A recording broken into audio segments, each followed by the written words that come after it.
शादी में आई चुड़ैल। पन्नपुर नाम के एक गांव में शादी चल रही होती है। वाह, मजा आ गया फूफा जी। शादी में क्या खाना बना है? बाराती तो उंगलियां चाटते रह जाएंगे। हाँ, तुमने सही कहा। पनीर की सब्जी का तो कोई जवाब ही नहीं। दूसरी तरफ पंडित जी फेरों की तैयारी कर रहे होते हैं कि तभी वहाँ एक चुड़ैल आ जाती है। अरे मर गया रे, ये चुड़ैल यहाँ क्या कर रही है? अरे दिवाकर जी, ये आपकी कौन सी रिश्तेदार है? अरे मुझे क्या पता। क्या भाग्यवान, कहीं ये तुम्हारे मायके से तो नहीं आई है?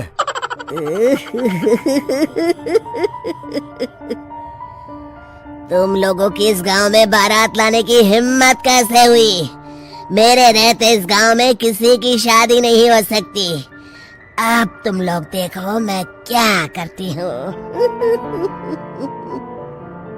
अरे मर गया रे, मैंने सुना है ये जबान की पक्की है। भागो रे भागो, वरना ये चुड़ैल किसी को नहीं छोड़ेगी। हाँ, तुम सही कहते हो मोहन भाई। यहाँ से भाग लेने में ही हम सबकी भलाई है। देखते ही देखते शादी के मंडप में भगदड़ मच जाती है और चुड़ैल सब कुछ उजाड़ कर रख देती है। फिर एक दिन मोहन की शादी तय हो जाती है। अरे भाई, अगले हफ्ते मेरी शादी तय हो गई है, लेकिन इस चुड़ैल की दहशत के मारे तो मेरे हाथ पैर कांप रहे हैं। अरे मोहन, तुम्हारा दिमाग तो खराब नहीं हो गया? तुम अपने साथ साथ हम सब गांव वालों को भी बलि का बकरा बनाना चाहते हो? उस चुड़ैल के रहते तुमने अपनी शादी के बारे में सोच भी कैसे लिया? देखो गोपाल, डर तो मुझे भी लग रहा है, लेकिन उस चुड़ैल के डर से मैं जिंदगी भर कुंवारा तो नहीं रह सकता। तभी वहाँ मोहन के होने वाले ससुर आ जाते हैं। अरे ससुर जी, आप देखो, अब तक मैं तुम्हारा ससुर बना नहीं हूँ और शायद बनूंगा भी नहीं। ये आप क्या कह रहे हैं? मैंने तो शादी का कोड भी सिलवा लिया है। मैं अपनी बेटी की शादी किसी अच्छे गांव में कराना चाहता हूँ। तुम्हारा गांव तो भूतिया गांव है। मैं तो क्या, अब तो कोई भी अपनी लड़की इस गांव वालों को नहीं देगा। इस तरह चुड़ैल के डर से उस गांव में किसी की भी शादी नहीं हो पाती। फिर एक दिन गांव के जमींदार अपनी बेटी की शादी करने का विचार करते हैं, लेकिन चुड़ैल के डर से उनकी भी हिम्मत जवाब दे देती है। अगर मेरी बेटी की शादी तय समय से नहीं हुई तो मेरी नाक कट जाएगी। मुझे कुछ करना ही होगा। एक सलाहकार के कहने पर जमींदार काशी से एक बहुत ही नामी तांत्रिक को अपने घर बुलवाते हैं, जो भूत चुड़ैल को पकड़ने में माहिर माना जाता था। जमींदार साहब, आप चिंता मत करिए। इस गांव की सीमा में प्रवेश करते ही मुझे उस चुड़ैल के बारे में सब पता चल गया था।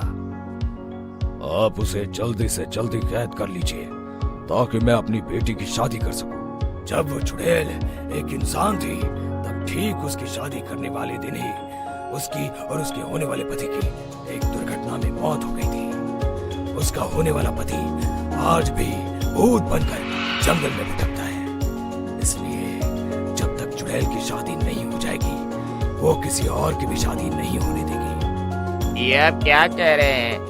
अगर वो भूत भी हमारे गांव में आ गया, तब हमारा क्या होगा? ये आदमी बीच में बहुत बोलता है, इसे बाहर निकालो। उसके बाद तांत्रिक बताते हैं कि अगर उस भूत के साथ चुड़ैल की शादी करा दी जाए तो वो चुड़ैल हमेशा हमेशा के लिए उस गांव को छोड़कर चली जाएगी।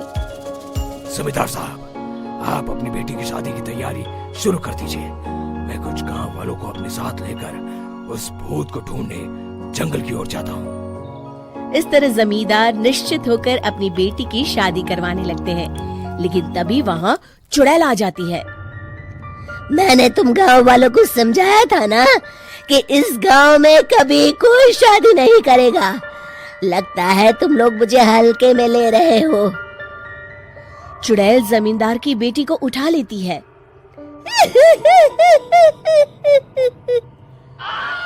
अब देखती हूँ बिना दुल्हन के तुम लोग शादी कैसे करोगे। मैं इसे अपने साथ ले जा रही हूँ। छोड़ मुझे, पिताजी, मुझे बचाइए। अरे कोई मेरी बेटी को बचाओ। तभी तांत्रिक उस भूत को लेकर वहाँ पहुँचता है। अरे भाग्यवान, रुको, इन मासूमों को परेशान मत करो, मैं आ गया हूँ, अब तुम मेरे साथ चलो। चुड़ैल बहुत खुश हो जाती है। आप आ गए, चलिए अब हम मंदिर में चलकर शादी कर लेते हैं। अरे अरे अरे अरे, ये क्या कह रही हो? मंदिर में जाके दोबारा मरना है क्या? चलो, आज से हम जंगल में रहेंगे। चुड़ैल चली गई, अब मेरी शादी हो जाएगी। इस तरह सभी गांव वाले खुशी से झूमने लगते हैं। Mini TV cartoon.